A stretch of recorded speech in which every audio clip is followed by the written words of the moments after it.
एक सीट पूर्णिया जीत गया और हम लोगों के नेता पर जो कटाक्ष कर रहा है, पप्पू यादव का अभी भी औकात नहीं हुआ है कि तेजस्वी यादव का बराबरी कर देगा। हम लोग 0 पर थे बिहार में, हमने 4 सीट जीता, यह मेरा उपलब्धि है। पूर्णिया में तो पप्पू यादव ने एक रिकॉर्ड ही बना दिया ना, आरजेडी को 5,40,000 वोट से आरजेडी प्रत्याशी को हराया है। रिकॉर्ड एक बना दिया पूर्णिया में। नहीं, आरजेडी प्रत्याशी को वह नहीं हराए हैं, जदयू प्रत्याशी को हराए हैं। 27,000 वोट से हराया है। ठीक है, आरजेडी नहीं हारा है, उससे जदयू हारा है। बीमा भारती चुनाव हार गई, ये पप्पू यादव ने हरा दिया कि 5 लाख वोट से हरा दिया। वहां के जनता को लगा कि नहीं, यह लड़ाई में नहीं है, लड़ाई जदयू और पप्पू यादव में है, तो लोग उस ढंग से वोट किया। उसमें बीमा भारती का हारने और हराने वाला बात कहां है। नमस्कार, स्वागत आपका लाइव बिहार में। मैं आपके साथ है संजीव सिंह। ये पूर्णिया लोकसभा क्षेत्र से पप्पू यादव चुनाव जीतने के बाद काफी सुर्खियों में है और तेजस्वी यादव पर लगातार हमलावर है। वो कह रहे हैं कि अगर तेजस्वी यादव के अंदर घमंड नहीं होता तो इंडिया अलायंस गठबंधन बिहार में 25 सीटें और जीते। इसी मुद्दे पे हमारे साथ बातचीत करने के लिए आरजेडी से विधायक है रामवृक्ष सदा जी। क्या कहेंगे? पप्पू यादव तो लगातार हमला कर तेजस्वी यादव को बोल रहे हैं कि अगर घमंड नहीं होता तो 25 सीट और जीतते।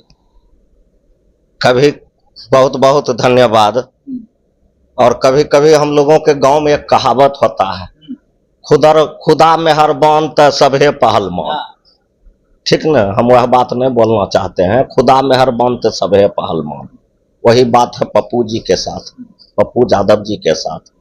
एक सीट पूर्णिया जीत गया और हम लोगों के नेता पर जो कटाक्ष कर रहा है, पप्पू यादव का अभी भी औकात नहीं हुआ है कि तेजस्वी यादव का बराबरी कर देगा।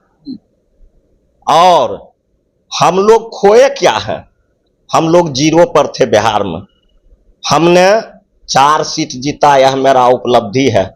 1 सीट पूरे बिहार में हम लोग जीते थे पिछला बार, सिर्फ किशनगंज कांग्रेस, और इस बार हम लोग 9 सीट जीते हैं, तो यह हम लोगों का उपलब्धि है।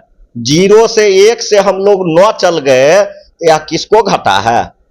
यह एनडीए को सीट घटा और हम लोगों का सीट बढ़ा। और हम लोगों के जो नेता हैं, आदरणीय नेता बाबू तेजस्वी प्रसाद यादव जी, उनका कद बढ़ा, उनका पार्टी का कद बढ़ा। और हम लोगों को बिहार में जहां हम लोग 2 लाख 3 लाख वोट से हारते थे, वहां 50,000 से हारे, 30,000 से हारे, लाख से नीचे हारे। और हम लोगों के नेता के नेतृत्व में 10.4% वोट बिहार में बढ़ोतरी हुआ। यह कोई मामूली चीज नहीं है। बोलने वाले लोग कुछ बोलते हैं, उसके लिए क्या है। लेकिन पूर्णिया में तो पप्पू यादव ने एक रिकॉर्ड ही बना दिया ना, आरजेडी को 5,40,000 वोट से आरजेडी प्रत्याशी को हराया है। रिकॉर्ड एक बना दिया पूर्णिया में। नहीं, आरजेडी प्रत्याशी को वह नहीं हराए हैं, जदयू प्रत्याशी को हराए हैं। 27,000 वोट से। ठीक है, आरजेडी नहीं हारा है, उससे जदयू हारा है। ये पत्रकार वाला बात नहीं। आप हमारी बात सुनिए, सेकंड में जो रहता है उसको हार गिना जाता है। बीमा भारती चुनाव हार गई, ये पप्पू यादव ने हरा दिया कि 5 लाख वोट से हरा दिया। वहां के जनता को लगा कि नहीं, यह लड़ाई में नहीं है, लड़ाई जदयू और पप्पू यादव में है, तो लोग उस ढंग से वोट किया। उसमें बीमा भारती का हारने और हराने वाला बात कहां है। 3 बार तेजस्वी यादव लगा 3 दिन गए, दौरा किए, लेकिन दौरा करने के बावजूद भी बहुत कम वोट। नहीं, ऐसे भी बहुत विधानसभा में हम लोगों के नेता 5-5 बार गए, बहुत लोकसभा में वहां भी हार गए, तो क्या कहना। हमने आपको कहा ना, बिहार में हमको खोने के लिए कुछ नहीं था, हमने कुछ नहीं खोया। हमारा 1 सीट से बढ़कर 8 सीट हुआ, हमारा वोट परसेंटेज बढ़ा, इसलिए बिहार में जनता हमको सम्मान दिया, हमारे नेता को सम्मान दिया। और जनता हम लोगों के साथ है। अगर जनता नहीं रहता साथ हम लोगों को, तो हम लोग 0 से इतना पर नहीं आते। जिस तरह से लोकसभा में आप लोग 0 से 4 सीट जीते हैं, अगर टोटल की बात करें तो 9 सीट आप लोग जीत गए हैं, तो क्या कहेंगे? मतलब विधानसभा का चुनाव है, जिस तरह से लोकसभा में उछाल आया है, बढ़ोतरी हुई है, विधानसभा में ये परफॉर्मेंस रहेगा? जो लोकसभा में हुआ है, लोकसभा का चुनाव अलग होता है और विधानसभा का चुनाव अलग होता है। लोकसभा का चुनाव होता है राष्ट्र हित के मुद्दे को देखते हुए, राष्ट्रीय स्तर पर लोग लोकसभा में वोट करते हैं, और विधानसभा में लोग क्षेत्रीय स्तर पर, अपने राज्य के स्तर पर वोट करते हैं। तो विधानसभा का जो बात है, आप मीडिया के लोग हैं, बहुत लोगों से हम लोग बहुत बिहार में बहुत जगह घूरे, हम लोग अपना क्षेत्र भी, अपना जिला भी घूरे, हर जगह लोग का यह कहना था कि इस बार हम लोग कहीं जा रहे हैं लेकिन विधानसभा में हम लोग तेजस्वी यादव को लाएंगे, चाहे वह किसी भी जाति के लोग हो। बहुत सारे हमारे भूमिहार भाई से भी बात हुआ, राजपूत भाई से भी बात हुआ, बनिया भाई से भी बात हुआ। तमाम लोगों ने कहा कि विधानसभा में तेजस्वी जरूरी है, इसलिए विधानसभा का हम लोगों को चिंता नहीं है। यह लोकसभा राष्ट्र स्तर पर इस वोटर निर्णय लेता है, इसको विधानसभा से जोड़कर नहीं देखा जा सकता है।